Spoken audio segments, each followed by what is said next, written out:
seem so completely unattached by this profession where sex and drugs are normally so important. How did you manage? I think it's because I respect rock and roll. There are a number of people, you know, I know the slogan you're thinking of is it's sex, drugs, and rock and roll. There's another one I don't like either that says it's only rock and roll. Both those statements are put-downs. Whereas if you respect art of any type, whether it be painting or dancing or singing or acting, if you respect it, it never becomes a put-down. It can never just be sex, drugs, rock and roll, because that makes fun of it. So I think I've steered away from all of that because I respect rock and roll. I think it's a fantastic art form. In fact, I personally think it's one of the best art forms. It's one of the best ways of communicating. But your career seems so without any problem, let's say. There haven't been any real lapses, have there? No, but you see, it's only if you look in 30 years you can see, yes, in Britain, I can only speak for Britain, in 30 years I've released almost 100 records, 99 records. 90 of them have been in the British top 30. And that means that every year, for 30 years, I have had 1 to 3 records in the top 30. Sometimes they have been, well, only 12 times number 1, many number 2s, many 25s, some 29. Now, when you are having a record that goes to 29 and drops, and then the next one goes to 24 and drops, in 30 years that's okay, but at the time you're thinking, oh, what's going wrong here? I need to be in the top 10 more. And then suddenly, the next one goes to the top 10 and you think, oh, okay, everything's all right. You can behind the eternal youth now. Oh, well, well, eternal youth is a funny phrase because none of us ever get younger. And, you know, I'm 48 now, but you see, I think it all depends on how you feel.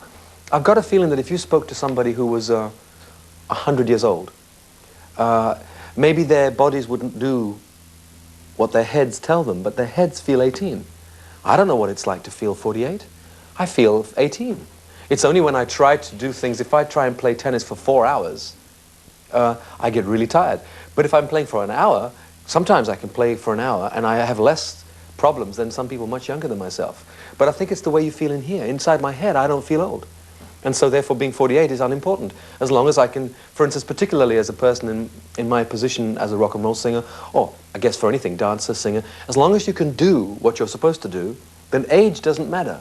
Especially with records. I think this is where we're lucky. Because in the end, the person who, whether they be 10 or 90, the person that buys the record only hears you.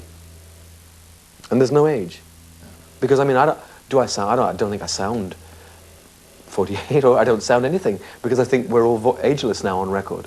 And so it's very fortunate that I chose this profession, because in fact you can age with great dignity.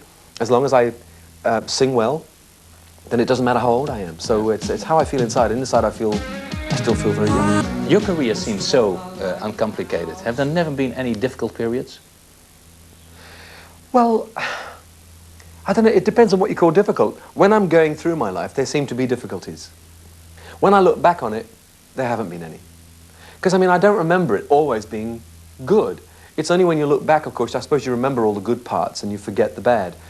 Usually you have to go through something that's difficult to reach, to attain. I mean, I guess you'd have to go through 2 or 3 dull moments in your career to attain a number 1. But I can't, those sort of things are not things that are etched on my memories, because I guess they couldn't have been so bad after all.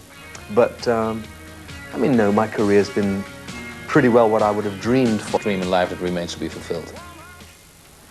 Well, now that's a strange question, because, you know, everyone assumes that we have a dream and we go for it. But I seem to have dreamed a lot, and I've had a lot of my dreams come true. But every time I've dreamed of something and it's happened, it's never enough.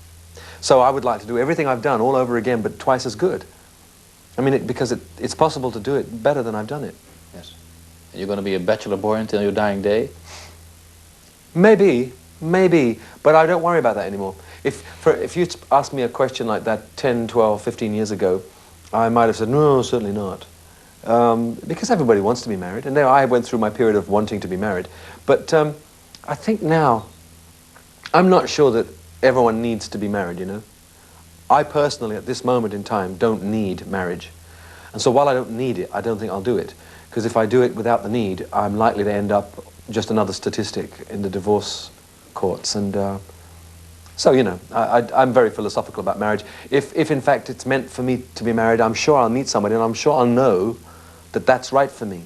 But until that happens, then I really don't need sympathy either. And a lot of people say to me, a lot of people write and they say, oh, you know, we really love your music and you've given us so much pleasure. We really desire for you that you be married and settled and happy. Well, I'm settled and I'm happy. I'm not married, so 2 out of 3, you know. That's not bad.